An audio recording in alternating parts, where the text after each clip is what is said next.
You're going to enjoy yourself here on Green Elements this year, because we're not just going to talk about growing produce, but we're also going to talk about the great things that the soil does. Eating local, growing local, producing your own harvest has tremendous benefits on the environment, especially as we're getting into talks about climate change.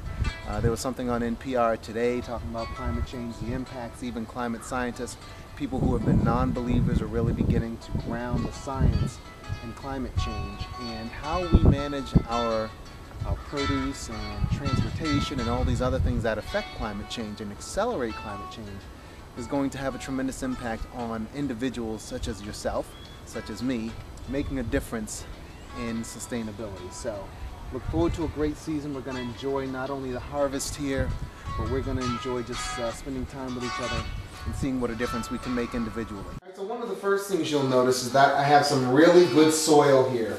And in one of my other programs here on Green Elements, I talked about composting. And I'm just going to give you an up-close look at this. I went and got this out of my compost area. I want you to see how rich this soil is. This is good-looking stuff. It's rich, it's moist, so it got really good moisture over the winter. I aerated. How much of the food products that I had in here decomposed and really resulted in this awesome soil.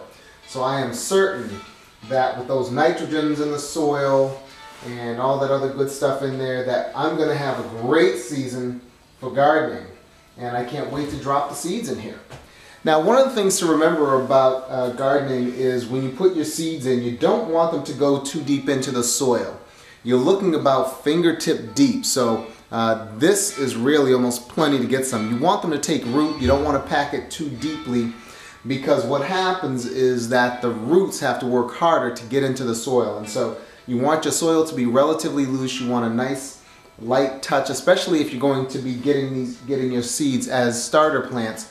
You'll have lots of room for those roots to take place once they get into the permanent bed that you're going to be creating for your lettuce or the other produce that we have. I'm going to start by taking my seeds out one by one, or few by few, and putting a little spot in my soil so that I can begin dropping the seeds in there. And then I'll put a nice thin layer over that just in case. Offer them some protection, but again, I want the focus to be on those seeds being able to take root. So that's real key. When I go and get my soil, you know I like to reuse and reduce and reuse as part of our cycle of sustainability. So this is what one of the bags that I got from shopping some time ago. And I have my soil in here. So I went and shoveled my soil and collected all my soil for this wonderful season of growing. So I'm excited about my shovels and our trowel and all these things we're going to use for gardening this year. I like New Zealand spinach. New Zealand spinach is a little bit hardier, and so it will be abundant all summer. True spinach is a little bit more temperamental than New Zealand spinach, so that's one option in terms of the spinach front. Let's go over a few things about what you need to know or think about for to rotate your harvest so that you have can kind of extend the growing season for yourself. One of the things you want to keep in mind is you want to sequence the way that you actually plant your seeds. And the reason is because if you want to have something early, you're thinking about, for example, lettuce, which takes about 45 days before the harvest from the time that you sow the seeds. Well, if you plant them 2 weeks apart, what that will enable you to do is actually eat the lettuce and complete eating a cycle of the lettuce before you actually grow it all at once. And you have a surplus that you end up trying to give away. So if you plant the amount of seeds, you separate them out every 2 weeks, you start planting your seeds in the early spring, you have it sequenced in a way that you can enjoy eating your salad. You won't have to rush it all down in 1 week or 2 weeks, and you won't be throwing away and wasting a lot of salad, which of course, whatever surplus you have, you can always put in your compost. So we'll talk a little bit about that in terms of what the growing period is for the different seeds, and then how you want to space out when you actually sow the seeds to when you actually harvest the seeds. So, want to let you know too, there are a few seeds that you want to make sure you sow before the last frost, and there are some that you actually plant well ahead of the last frost, some closer to the last frost. All of these you should really keep inside, because kind of like humans, the earlier it is in their life, the more sensitive they are to being destroyed if we get inclement weather. So when you take your seeds, rosemary has about a 10-week prior to last frost period. So if you seed or you sow your rosemary 10 weeks before the last frost, an anticipated last frost, so you don't need to have the exact date. You'll have a great bed of rosemary. Lettuce is a little bit different. It's a thinner leaf. It's not quite as durable. It's very sensitive to daylight. It's very sensitive to cold weather. But rosemary is not. It's hardy, but you have to make sure again that you get it rosemary in early to get that started. With the lettuce, it's about a 45-day growing period in terms of the harvest, but it doesn't need quite as much lead time as the rosemary does. Now there aren't a lot of vegetables or produce that needs that long lead time, but there are some you should be aware of that. So what we're also going to do is I'm going to take you on a little tour to show you and give you a better idea of what you can expect or what things you might do to improve your growing season. I'd like to show you and walk you a little bit through not only how to plant your seeds and sow your seeds, but also the different components and the different stages and phases of the growing period for you. So I'll walk you through things like what my raised beds look like. I'll also share with you what I have to go through in terms of the composting. And I'll share all these different things with you, so you should enjoy the whole process. And it's important to see the whole process as well, because when we don't see the entire process, it actually makes it a little bit more challenging to figure out what exactly do I need to do? What do I need to be thinking about? And I want to make sure that you have all the pieces together. I always try to go with organic seeds, so even if I have to go out of my way to get them, I'll share with you watering tips, keeping the moisture, how to protect your harvest from the sun or from the cold or too much moisture. We'll touch on all those things at different times and different stages, but I'll give you a great overview. So one of the things I'm going to share is this is my spinach bed, and you can see there, I don't know if that's the best shot, but I poked a small hole in I have 6 rows across and 6 rows up. So I have 36 little holes that I've punctured here in the dirt to allow my spinach seeds to go in, and that's how I did that. Now what I'll do also is I'll take toothpicks, and the toothpicks I'll put probably 4 here I have set up. And what this helps me do is reminds me how close my seed holes are together. So I've sowed the seeds here about 1 1/4 inches apart, and that'll just tell me that that's the pattern that I use to sow my seeds. This last one out here shows me how far out that I brought the seeds. So I put in my rosemary about 3, maybe 4 weeks ago. And I put them about 1.5 inches apart, as I can tell by looking at the pattern in my toothpicks here. And I made 1, 2, 3, 4, 5, 6 rows of them. So at 1.5 inches apart, this is about a 10-inch tray.